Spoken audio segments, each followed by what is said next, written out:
एक बार की बात है, कोल्हापुर नाम के गांव में निर्मला नाम की एक औरत रहा करती थी। उसकी गांव में पान की एक दुकान थी। उसके बनाए गए पान पूरे गांव में मशहूर थे। जो भी एक बार खाता वो बार बार आता। और निर्मला दीदी, एक पान तो लगाना। अरे वाह, तू तो बड़े दिनों बाद दिख रहा है। कहाँ गायब था? कुछ नहीं दीदी, वो बस दुकान के काम से बाहर जाना पड़ा। पर एक बात कहूँ, वहाँ सब कुछ था, लेकिन आपके जैसा पान बनाने वाला नहीं था। ये तो गांव वालों का प्यार है कि सबको मेरा पान इतना पसंद आता है। आराम से बैठकर खाओ। बहुत बहुत शुक्रिया।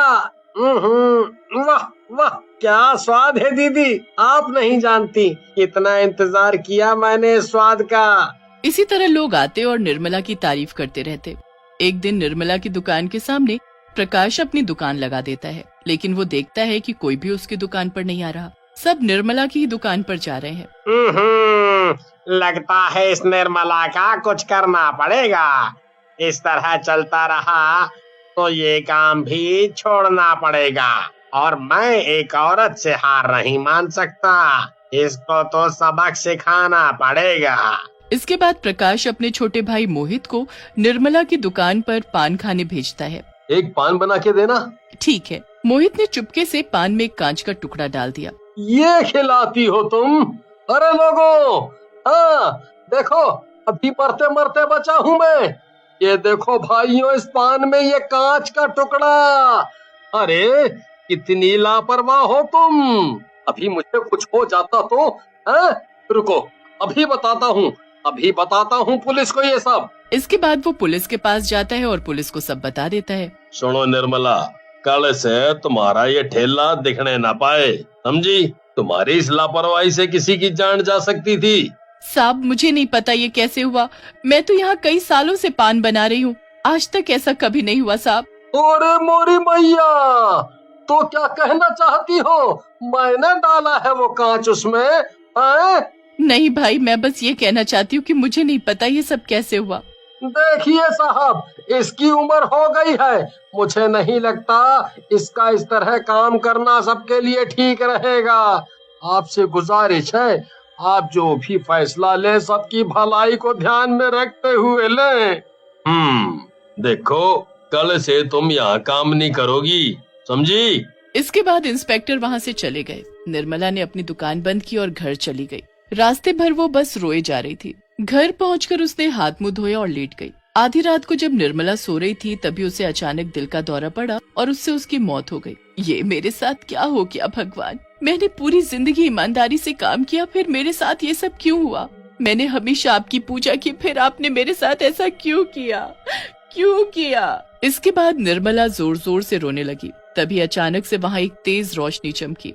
रोशनी से आवाज आई, निर्मला मत रो, तेरे साथ जिन लोगों ने भी ये सब किया है उनको इसका फल जरूर मिलेगा, और वो फल उन्हें तू देगी। कौन है वो? जो तुम्हारी दुकान में उस दिन आया था। उसने ये सब तुम्हारी दुकान के सामने खुली नई दुकान के मालिक के कहने पर किया था। उन्होंने अपने मतलब के लिए मेरी जिंदगी भर की मेहनत को मिटा दिया। उन्हें इसकी सजा जरूर मिलेगी।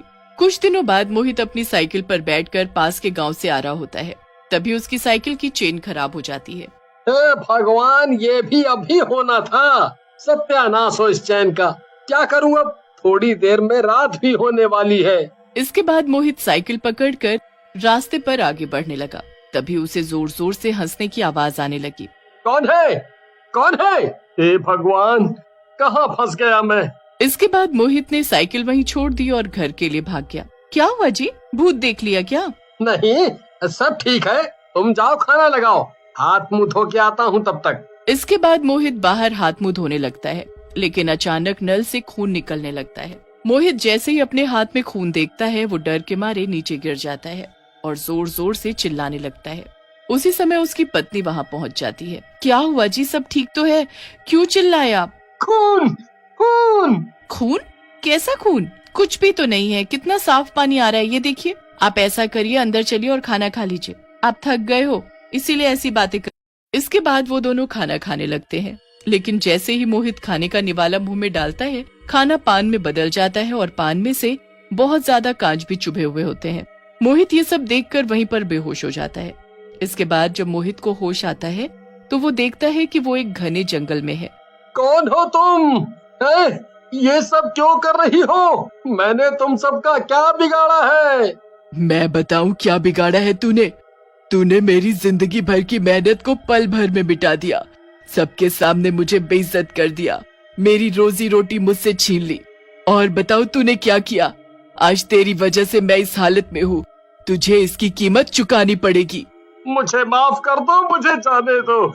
मैंने ये सब अपने बड़े भैया के कहने पर किया था, मेरा इसमें कोई हाथ नहीं। कोई तुझे कुछ भी कहेगा तू मान लेगा? तुझे इसकी कीमत चुकानी पड़ेगी, समझा? इसके बाद निर्मला कांच का पान बनाकर मोहित को खिला देती है। उसे खाकर मोहित की मृत्यु हो जाती है। बिरजू, अब तुम्हारी बारी। तुम्हारी वजह से मुझे मेरी जान गंवानी पड़ी, तुझे भी इसकी कीमत चुकानी पड़ेगी। इसके बाद अगले दिन जब बिरजू अपनी दुकान पर काम करते करते एक पान बनाकर खाने लगता है, जैसे ही बिरजू पान खाता है उसके मुंह से खून निकलने लगता है। वो तुरंत ही पान को थूक देता है। वो देखता है कि पान में बहुत सारे कांच मिले हुए हैं। ऐसा कैसे हो सकता है?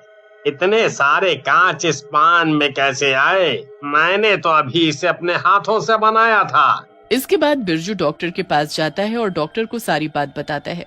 देखो, मुझे लगता है कि तुम्हारी उम्र हो गई है, इसीलिए तुम्हें अभी ये काम छोड़ देना चाहिए, क्योंकि समय के साथ साथ इंसान की याद रखने की क्षमता भी कम होती जाती है, जिसकी वजह से उसे काफी बार नुकसान भी झेलना पड़ता है। क्या पता तुम्हारा ध्यान चीजों से हट गया हो और तुम कुछ और सोचकर कुछ और डाल रहे हो।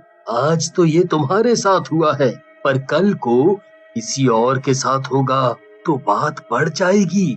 इसीलिए जितना जल्दी हो सके ये सारा काम छोड़ दो और कुछ ऐसा करो जिससे किसी और को नुकसान न पहुँचे। इसके बाद बिरजू दवाई लेकर घर चला जाता है। घर आकर बिरजू की पत्नी बिरजू का ऐसा हाल देखकर चिंता में आ जाती है। ये कैसे हुआ जी? आप ठीक तो हो? अरे हाँ, मैं ठीक हूँ। डॉक्टर के पास गया था, दवाई भी ले आया हूँ। तुम चिंता मत करो, एक गिलास पानी दे दो बस। आप रुकिए, मैं अभी लाती हूँ। इसके बाद बिरजू पानी पीता है और सो जाता है। आधी रात को बिरजू को सपना आता है कि वो एक चुड़ैल के सामने खड़ा है और भागने की कोशिश कर रहा है, लेकिन भाग नहीं पा रहा। इसके बाद निर्मला जैसे ही बिरजू को धक्का मारती है, तुरंत बिरजू की आंख खुल जाती है। वो देखता है उसके सामने निर्मला खड़ी है। तुम? हाँ, मैं पहचाना, क्योंकि जब भगवान किसी के पापों की सजा देना चाहता हो ना, तब वो हर वो काम करता है जिसके बारे में हम सोच भी नहीं पाते हो। और तुझे तेरे पापों की सजा मैं दूंगी, समझा तू? तेरी वजह से मेरा काम रुक गया, मुझे मेरी जान तक गंवानी पड़ी। तुझे इसकी सजा चुकानी पड़ेगी, समझा तू? जा, सबको बता कि उस दिन वो तूने किया था। जा बोल उन्हें, तेरे पास शाम तक का ही वक्त है। इसके बाद अगले दिन बिरजू ने पूरी पंचायत के सामने अपनी गलती मान ली। मैं जानता हूँ मैंने गलती की, मुझे माफ करो आप सब। हमसे क्या माफी मांगते हो? जिसके साथ गलत किया है उससे मांगो। काश निर्मला दीदी जिंदा होती, उनसे हम सबको भी माफी मांगनी चाहिए। उन्होंने इतने साल हमारे साथ काम किया, जब उन्हें हमारे साथ की जरूरत थी तब हमने उनका साथ नहीं दिया है। सबको भी काश उनसे माफी मांगने का मौका मिल पाता।